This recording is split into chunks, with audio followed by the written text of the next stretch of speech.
At approximately 1400 hours, state and federal authorities uncovered a duffel bag in the woods. Said bag contains 24 hours of Scooby-Doo episodes. Excuse me, what episodes? The Spacey Space Kook? Which is yes, which? all of them. Will you be releasing them to the public? We'll be showing them in a marathon type situation. What about the whereabouts of the kids? Hello, Scoopsters. Hello, fools and ghouls. And welcome back to another brand new episode of A Pod Named Scooby-Doo. And today we have Grae Garemore coming in live from Kalle Newman's Signal with new hair. Grae, can you tell us a little bit about, since you were last on, how are you doing? You purposefully asked for us to watch this movie today that's behind me with Fred Jones, the Scooby Project. Can you tell us a little bit about how have you been doing and why did you want to watch the Scooby Project?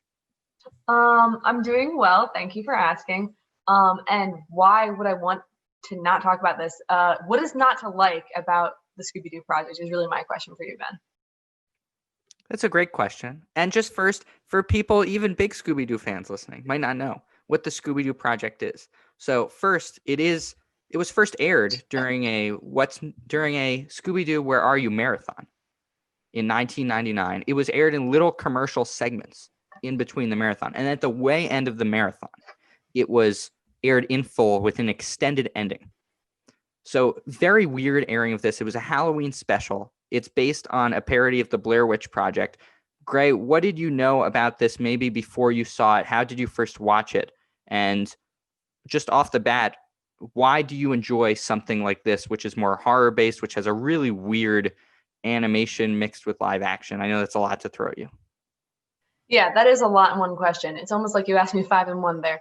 I started, what I knew about this was basically I knew that I actually found out because of like a lore post on Tumblr. I'll say it, I'll admit it, I'm a big man. I saw a lore post on Tumblr basically describing that this has happened, that like Cartoon Network ran the Scooby-Doo Project.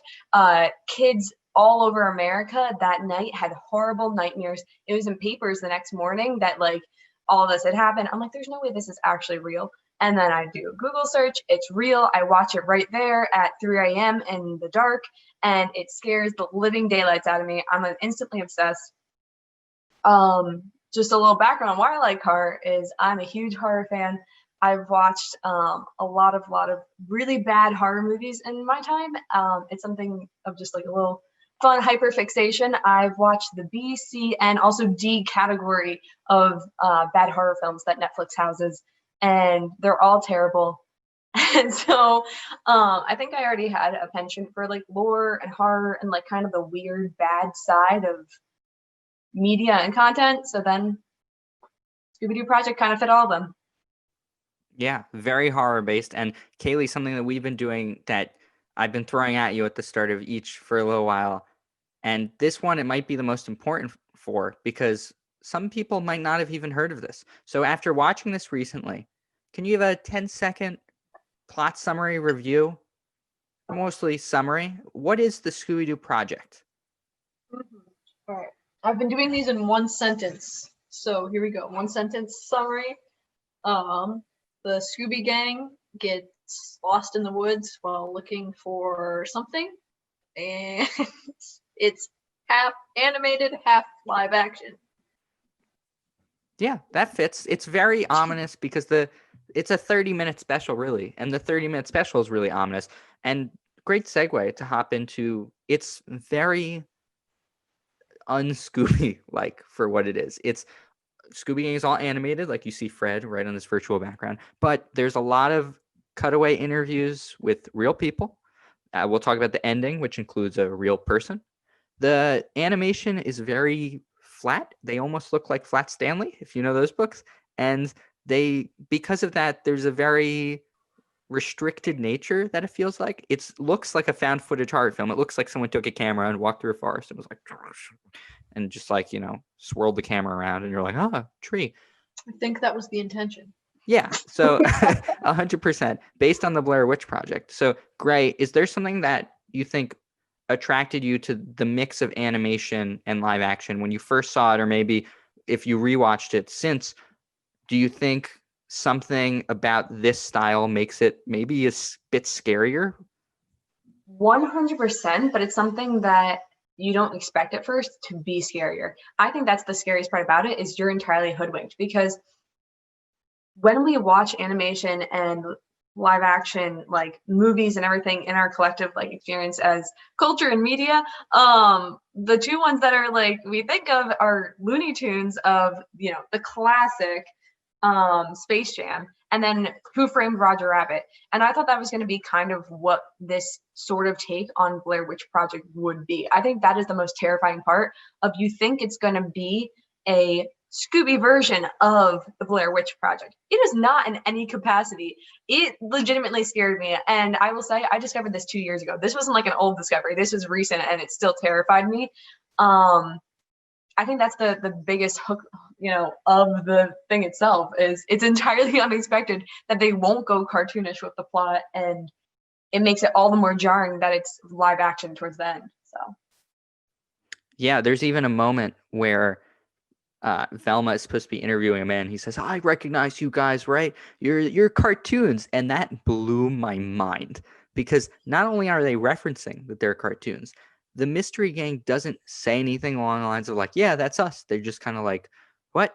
As if they don't know they're on TV. And the start of the special is the funniest part, I think, is cops like kind of like surveillance footage, kind of like aftermath footage of cops finding bags of Scooby Snacks, real Scooby Snacks, and finding dozens of DVDs to play of Scooby-Doo episodes, and that's like the premise of the marathon.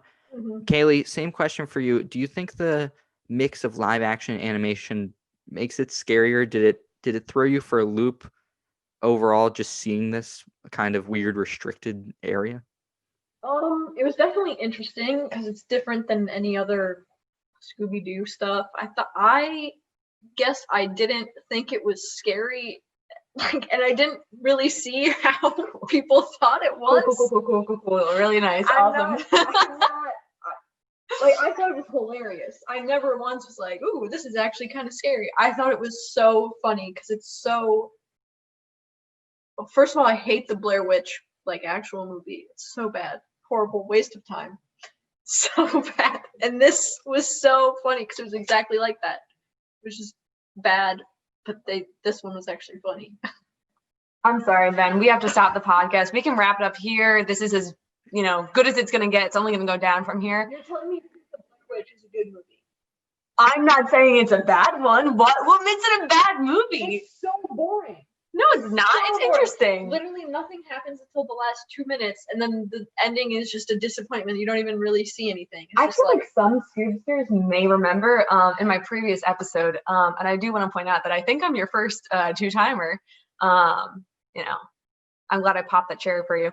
But going back to that, I think most Scoobsters may remember in my previous episode of Zombie Island that, let me check the notes here, was also everything in plot related in the last 2 minutes, and I think you gave that one a pretty good score. No, I did not. Didn't you give that a good No, score? I think it's great that we have two differing opinions on this, because the end of this special does reference how some people find the Blair Witch, which has now become a cult phenomenon, very passé, I would say. Very anything after it, which seemed to copy this horror idea, is just kind of cannot fulfill maybe what the Blair Witch did. And also people saw the Blair Witch and said, this shit sucks. A lot of people saw the Blair Witch and said, because it sucks. said it's not real horror because it's kind of the cheap thrill of forcing your mind to think it's real. And if You know what it is, then? if people don't buy into the realness of it, they might not find that it's scary in that sense. So I think what Kaylee's saying is, because it's Scooby-Doo, it even adds to that less, your mind even less knows that it's real. You're not buying in as much, making it less scary overall. Yeah, exactly. That's why it's hilarious. That's why when they hear all those noises, then all of a sudden Scrappy Doo comes out of nowhere. And then they just leave him in the woods. It's so funny. Also, going back to what you said, Ben, I will hold you to this. We talk about how the Blair Witch is like, people have this like negative reaction to it, even when that first came out in the theater. But what we don't really address when we say that is there's a hype that comes out around shows immediately when they come out. I'm gonna example here, like The Mandalorian. really cool, chill show, like a really solid, like, you know, like 8 out of 10, like just like cool, solid, like chill vibes. But here's the thing though about that of it's not like an amazing show. It is not the peak of cinema or any capacity, like groundbreaking or doing anything new. It just got some like it was just a solid good show that got overhyped and now it's something more than it is. And I think that's what happened with Blair Witch. It's a solid, good movie. Like it's a great 2 a.m. movie. It's not good all the time, but a 2 a.m. hit, that's the perfect time for Blair Witch. And just to like chill and like enjoy it for what it is. Is it a 10 out of 10? Maybe not, Literally, but 90% of that movie is the girl going, guys, I know exactly where we're going. And they're like, you don't know where we're going. You don't know how to read the map. She's like, guys, I know where we're going.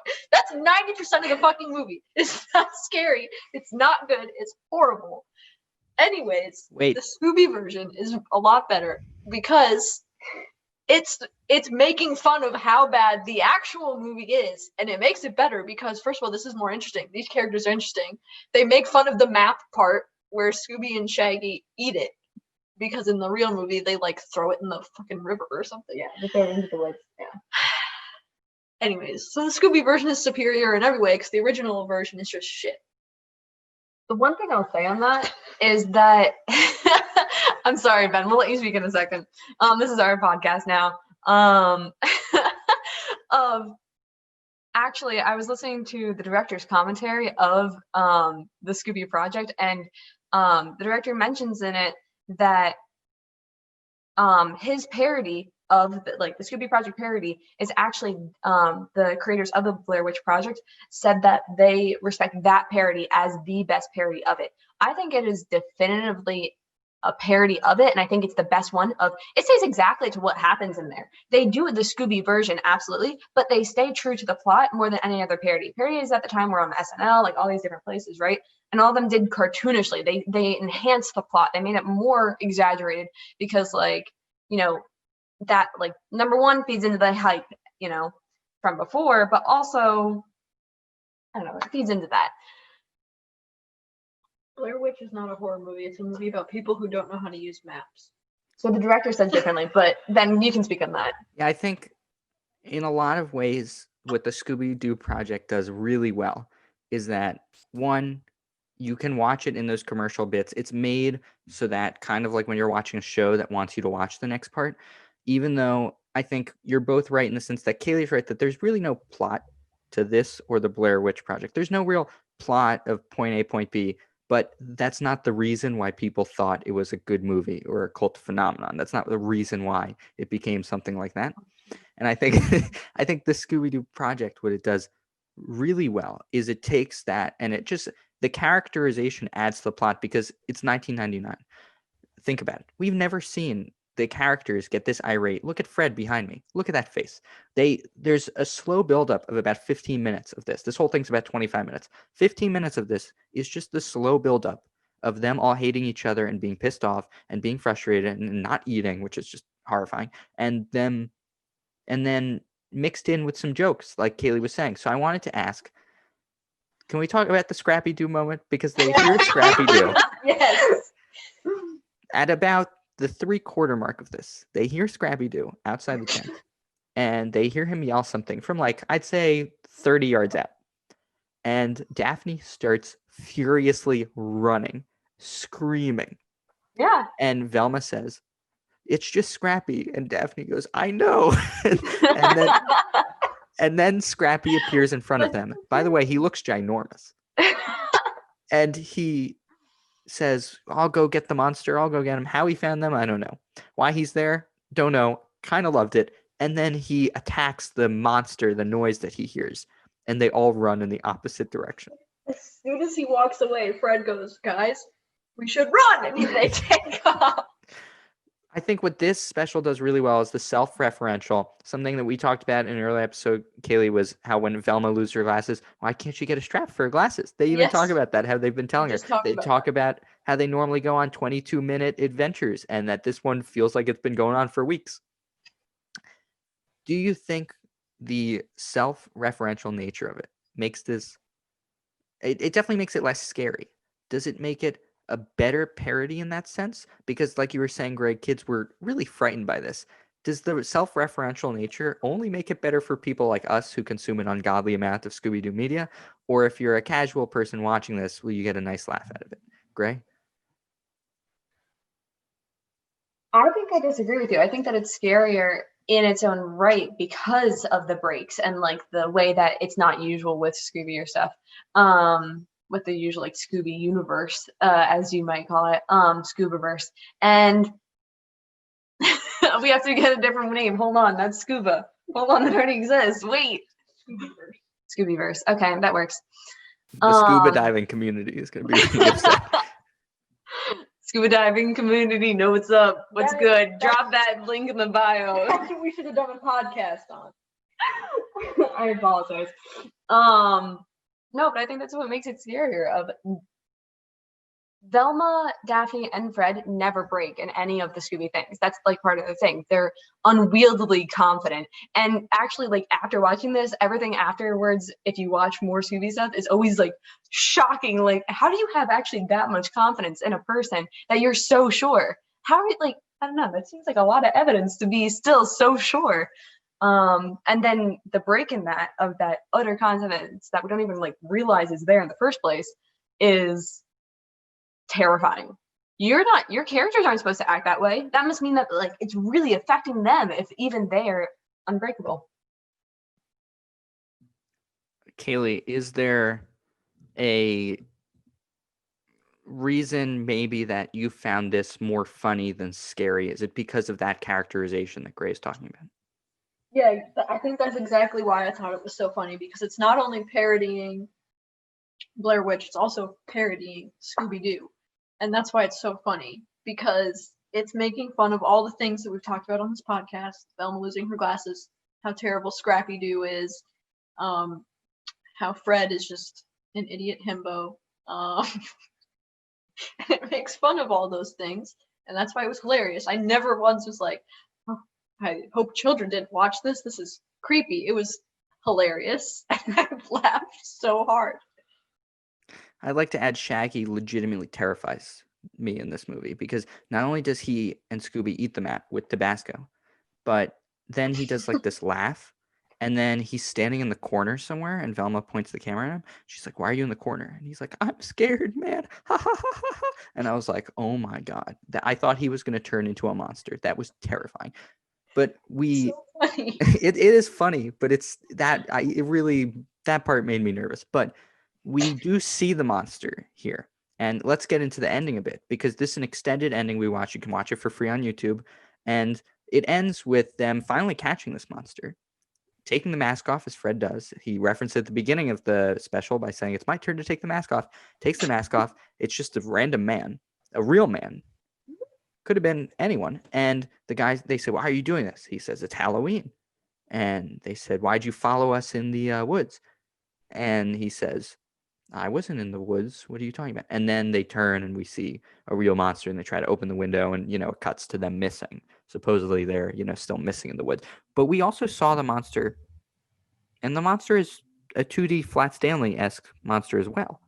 It's not like it's the scariest thing. It's not like you're watching Super 8 here where you're like, what is the monster? Where is it? How scary actually is it? They're not pulling a Jaws tactic. So do you think the ending, I know I'm going on, but Grae, do you think the ending makes it, again, better or worse, or more scary or less scary because of the way they kind of just allude to this? We'll show you a monster, but still, I think you're forgetting the ending of it, of the newspapers flying up, like that classic tailspin at the end. That's like, the police officers are still looking and all that kind of stuff. That's not truly the ending then. The real ending is, 5 seconds afterwards, when you're like, holy crap, that's real police officers investigating it. Because of that, there was actually a lot of websites at the time trying to convince young kids, like buying into the whole national coverage on how scared kids were. There was a huge amount of websites at the time that propped up of just like websites trying to convince kids that it was real and scare them, like almost like those like 3-sentence horror stories before that happened, but like across the internet. When you search up like Scooby-Doo, like whatever, they like SEO'd the shit out of it to make sure that it popped up and kids saw it and would scare themselves. And like, yeah, it's crazy. There is a little 5-second thing that I mentioned that shows Fred with another Cartoon Network character, and they're talking about the special. That's in the one that we watched. But I don't know if that's on everyone. That's terrifying that people would do that. But Kaylee, did you enjoy the ending, or were you left a bit like you were maybe with the actual Blair Witch, where you kind of went, oh, okay. I think the ending to this is better than the ending to the actual Blair Witch. This one, I don't know. Yeah, I thought it was entertaining. I liked it. I liked that they unmasked the guy and then the real guy is right there. It was interesting. It's funny. Yeah, I think they did a very good job of making it feel like a very low budget documentary. Mm-hmm. Well, the thing about that then is Yeah. This was a passion project of the creators at the time. They both, it was Casper and the other guy that I'm blanking on his name, but do you know it, Ben? No, but I know I don't know their names. You know the names for all the voice actors. Yeah, that's different. He has it pulled up on his computer. He's now trying to pull this up. Look at him. I love this. If every guest sits with one of you guys, do we get inside scoop on what's going on? No, for those listening, I have the Scooby-Doo fandom, Scooby-Doo Project wiki open. Oh yeah, I mean, It has- previously cited by Scooby-Doo History on Twitter. Yes, it has extreme bare bones information about this. I'm not going to lie. But I wanted to segue into something that we've been asking each time, that's true. which is this a good date movie? This, I think, extremely different in that, because it's a 25-minute special on YouTube. It's some people would say horror movies are a great date movie because your partner gets scared, you can put their arm around them, you get the chills. Grae, I already see you shaking your head. Is this a good date movie? Here's the Choose thing, your Ben. words carefully. Here's the thing, Ben.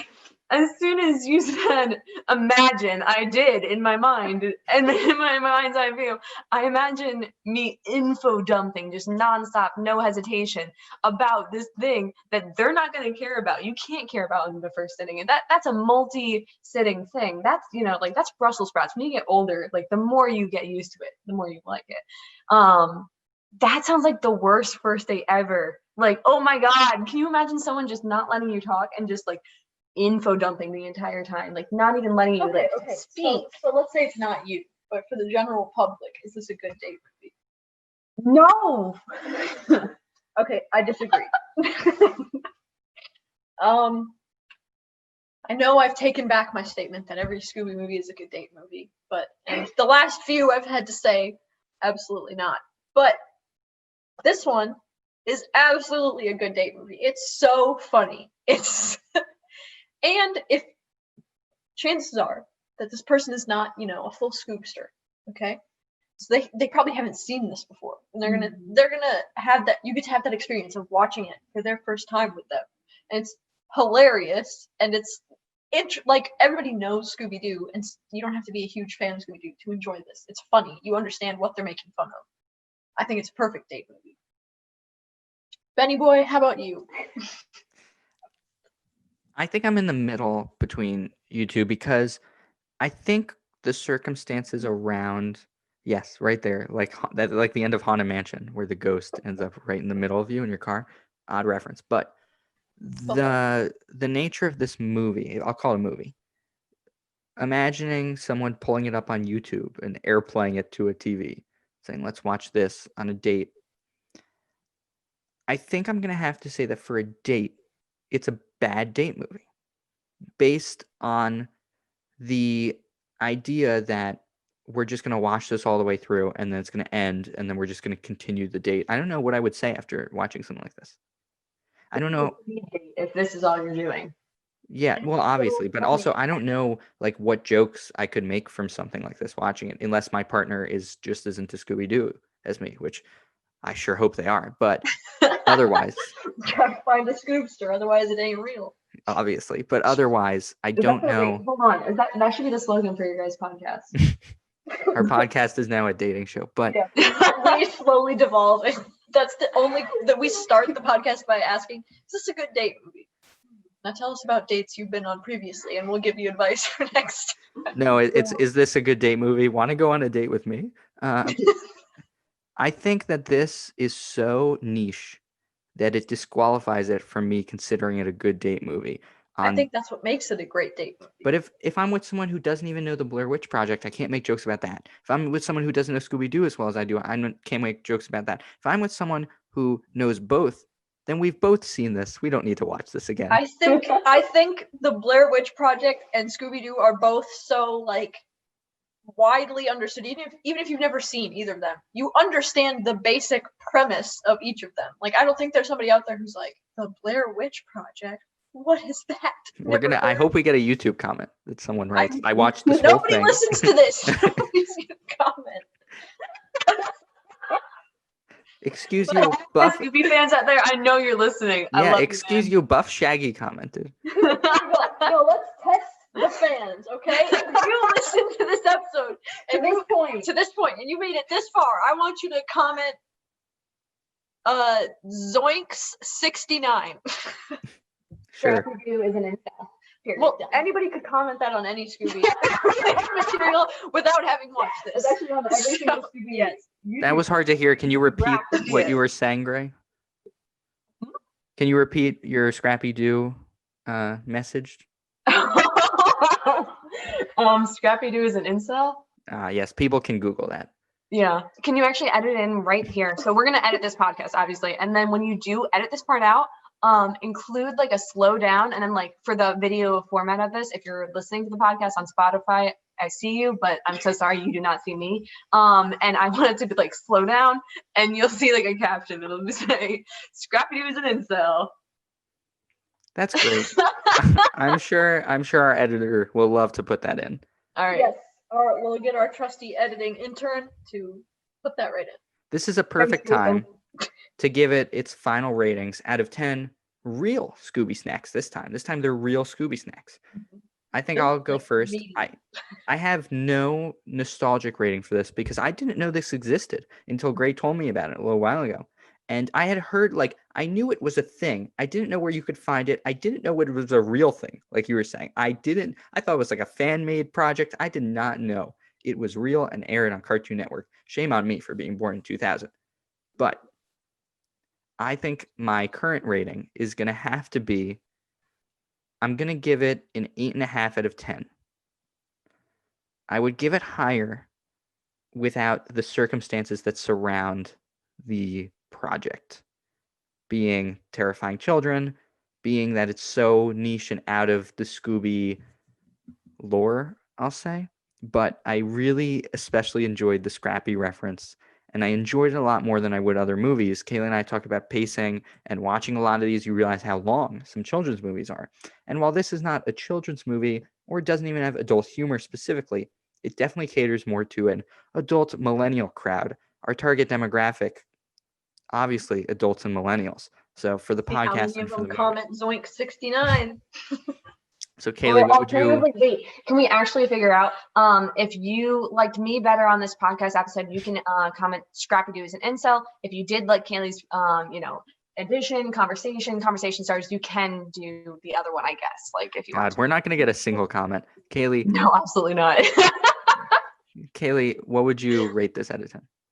I'm going to give this a 9.25. Not quite a 9.5. Because I believe I gave one of the live actions or Cyber Chase like a 9.5. So this isn't, we're not there. It's not that great. However, I did love it and it was hilarious. Probably the funniest Scooby-Doo project I've ever seen. Thank you. So 9.25. And I don't have a nostalgia rating because I also did not know this existed. Yeah, I don't think any of us do. Grae, your final rating out of 10 real life Scooby Snacks. And you know what? I'll throw in I'll buy some real Scooby Snacks for you. We'll send it to your house. Oh my God. That's so fantastic to hear. Ben, I'm so glad that you can honor your first time, second ever guest. Yeah, that's fine. I'm so glad that's in the funds. Thank you, Jason, for cutting your wage this week. We did appreciate it, but I will be having to take that Scooby Snacks.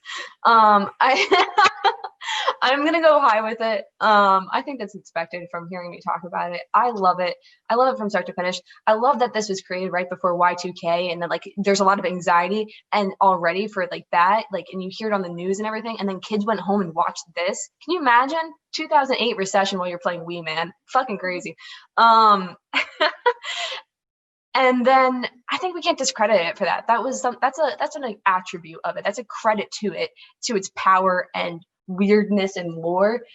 It's what makes it interesting and what makes it so obviously fantastic and talkable, and why we're still talking about it, and why when you search it on podcasts, if you possibly searching for some other podcasts to listen before you go on a podcast episode, then you'll actually see multiple episodes talking about this, because it's such a cultural milestone.